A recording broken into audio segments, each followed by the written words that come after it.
Hey, it's Dalton with On Command Taxidermy. We've got this axis deer we're going to mount up today, but we're going to put a replacement nose on it, and we're going to set the horns, kind of form prep and everything, so get this thing ready to mount up. Did the hide yesterday, so test fit it. We roughed it up, and now we're going to put the artificial nose, get the antlers set in Bondo, lip line, get your tear ducts, just get everything prepped and ready to rock and roll. First thing I do is on these artificial nose, I'll draw a line with a Sharpie. I'll come in at about a 1/2 inch because you got to leave room to tuck.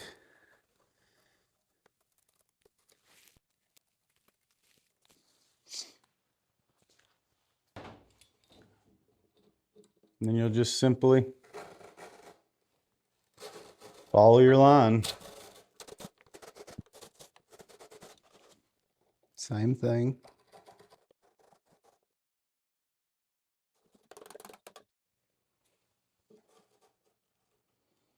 And just like so. Stick that dude on there. So we'll Bondo that. We've got that thing ready to rock and roll, so we'll get this Bondo mixed up. I put fiberglass chop in my Bondo. You can buy the Bondo with fiberglass chop already in it. It just seems to be cheaper to mix it yourself when you're putting your hardener in it. And on this horn set, I went ahead and set it where I want to, and I put a screw in there. So what I'm going to do is I'm going to put this Bondo on. I'm going to paste it on here, and then I'm going to run that screw in that same hole. And that's going to give me my general spot. So I'm not sitting there trying to fight it and hold it while this thing's trying to set and kick. Just going to throw a little bit there on the nose that I need. I did forget to poke the nose.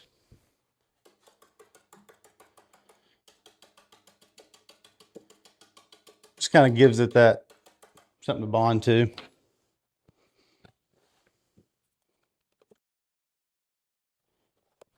So there, I know I've got enough Bondo there for that. Just come up in here and dump the rest on here. Now the main thing, the way to do it, is not to cover your screw hole, so then you won't find it. So I'll go ahead and run that screw that I've got all the way through the skull plate.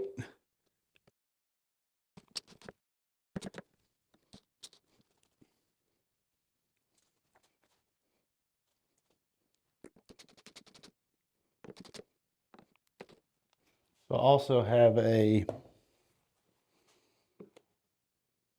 stick that dude on. I also have a level that I like to put on the pedicle. Just kind of see where I'm at.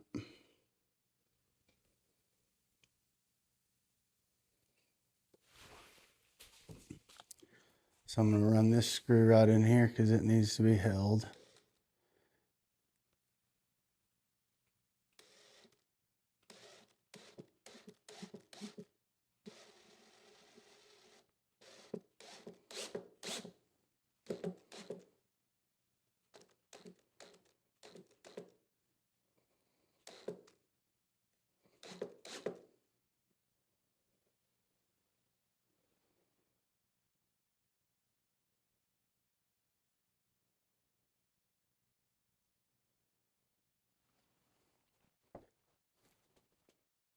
You want to make sure from all angles that you're not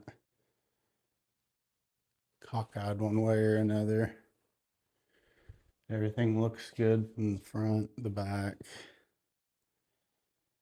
Nice and level.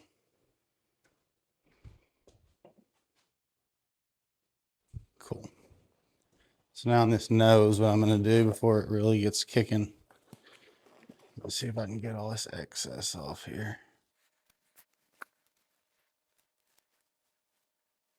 This is my first ever mount filming for YouTube.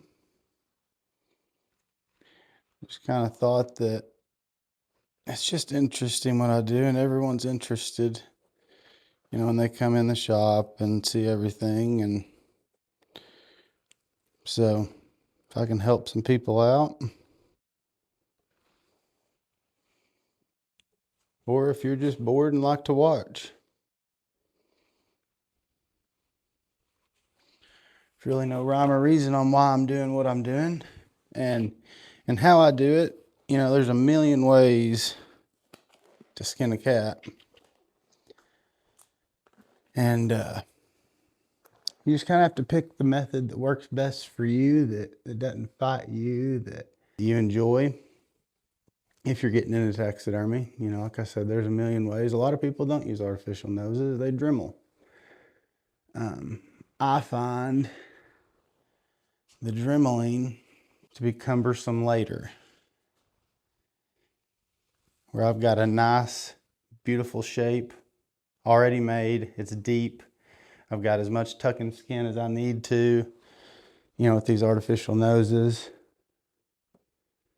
And, you know, most people just don't want to spend the extra money. I mean, I don't either. That's why I make them myself. And I just kind of tinker on this while it's setting. You know, like I said, the horns, they've got them screws in them. So what I do like to do before it completely sets is to come in here, get the excess Bondo that squeezed out.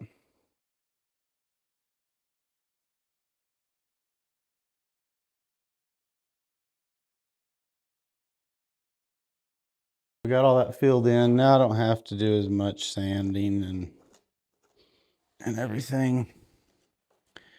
And this actually hardens. And so there we go.